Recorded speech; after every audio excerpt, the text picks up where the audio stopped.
अस्सलाम वालेकुम दोस्तों, मेरा नाम है अदनान और यहाँ पर आपको मेरे पास कुछ पानी वाले गिलास और पानी वाली बोतलें नज़र आ रही होंगी। बेसिकली आज की वीडियो में दोस्तों हम बात करने वाले हैं कि बैटरी के अंदर कौन सा पानी डालना चाहिए। मेरे पास यहाँ पर डिस्टिल वाटर भी है जो कि कंपनी की तरफ से आता है, जो बैटरियाँ बनाती हैं। साथ में मेरे पास जो आम घर के अंदर हम पानी इस्तेमाल करते हैं ज़मीन से निकाल कर, नलके या पानी वाली मोटर चलाकर, वो वाला पानी भी है।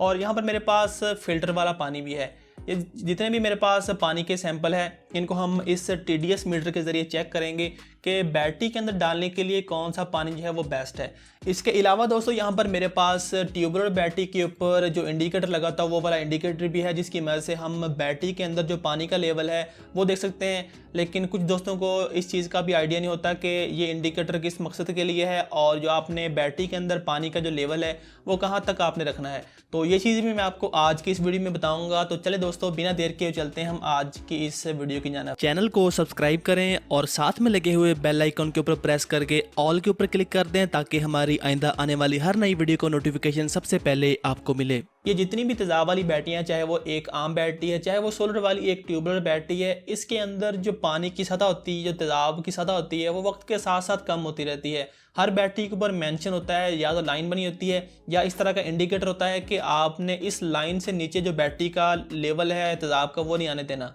तो जब 4-5 महीने या 6 महीने तक बैटरी चलती रहती है, चार्ज डिस्चार्ज होती रहती है, तो हम 5 से 6 महीने के बाद देखते हैं कि बैटरी के अंदर जो तेज़ाब की सतह है वो इस मुकर्रर लाइन से भी नीचे जा चुकी है। उसके बाद बहुत सारे दोस्त क्या गलती करते हैं कि उस सतह को पूरा करने के लिए या तो घर के अंदर जो हम पानी इस्तेमाल करते हैं, जो ज़मीन से निकाल कर पानी वाले पंप के ज़रिए, वो वाला पानी उसके अंदर डाल देते हैं, या वो फ़िल्टर वाला पानी उसके अंदर डाल देते हैं, या कभी कभार जो AC का आउटडोर के ऊपर जो पानी हमें जो निकलता है वो वाला पानी बैटरी के अंदर डाल देते हैं। हालांकि उससे बैटरी आपकी वक्ती तौर पर तो ठीक चलेगी, लेकिन बाद में ये जो पानी होता है बैटरी को ख़राब कर देता है। अब इस मकसद के लिए जो ये वाला पानी है बैटरी के लिए स्पेशल बनाया गया है, इसको कहते हैं डिस्टिल्ड वाटर। ये आपको तकरीबन जितनी भी बैटरियाँ बनाने वाली कंपनी पाकिस्तान के अंदर काम कर रही हैं, हर कंपनी के अंदर ये वाला पानी आपको मिल जाएगा। आगे चलकर मैं आपको ये भी बताऊंगा कि क्या वजह है कि आपको हमेशा डिस्टिल्ड वाटर ही बैटरी के अंदर डालना चाहिए और इस तरह का जो पानी है वो क्यों नहीं डालना चाहिए।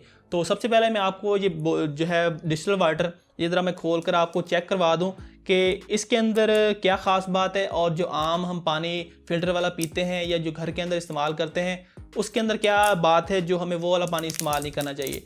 तो सबसे पहले मैं इसको ज़रा इस गिलास के अंदर डाल दूँ, जहाँ पर मैंने 3 गिलास रखे हुए हैं।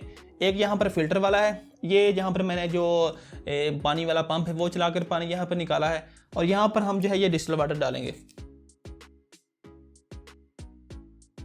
ये दोस्तों हमने इसके अंदर डिस्टिल्ड वाटर डाल दिया है। इसके बाद बारी आती है फ़िल्टर वाले पानी की। तो यहाँ पर इस बोतल के अंदर मैंने फ़िल्टर वाला पानी जो है वो रखा हुआ है, तो इसको हम इस गिलास में डाल देते हैं जहाँ पर मैंने लिखा हुआ गिलास के ऊपर फ़िल्टर वाला पानी।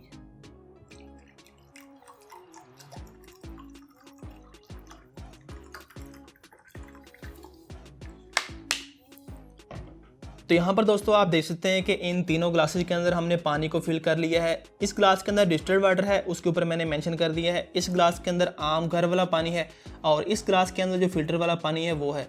अब बारी आती है इन तीनों जो पानियों के TDS चेक करने की। तो उसके लिए हमारे पास एक ये TDS मीटर है।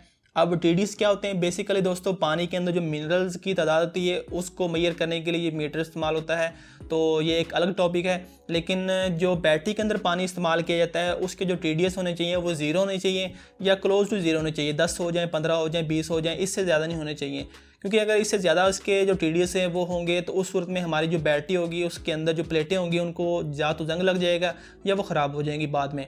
अब जो हम पानी पीने के लिए इस्तेमाल करते हैं, अगर उसके TDS लेवल की बात करें तो पीने के लिए तकरीबन 300 से 600 के दरमियान में पानी का TDS होना चाहिए। 200 से 300 के दरमियान पानी बेस्ट होगा। 300 से 600 के दरमियान में थोड़ा सा पानी जो है वो हम पीने के काबिल कह सकते हैं, लेकिन अगर 800-900 से ज़्यादा पानी का TDS हो तो वो पीने के काबिल नहीं होता। इसी तरह अब बात करें हम इसको चेक करने की, तो ये इसको मैं ऑन कर लेता हूँ मीटर को। इसके ऊपर रीडिंग आप चेक कर सकते हैं कि इस वक्त 0 है। सबसे पहले बारी आती है जो है हमारा यहाँ पर फ़िल्टर वाला पानी। तो इसके अंदर मैं इसको डालता हूँ। तो यहाँ पर दोस्तों आप चेक कर सकते हैं कि जो हमारा फ़िल्टर वाला पानी है इसके जो TDS हैं वो आ रहे हैं यहाँ पर 155, यानी कि 155 इसके TDS हैं, जो कि पीने के लिए बेहतरीन पानी है।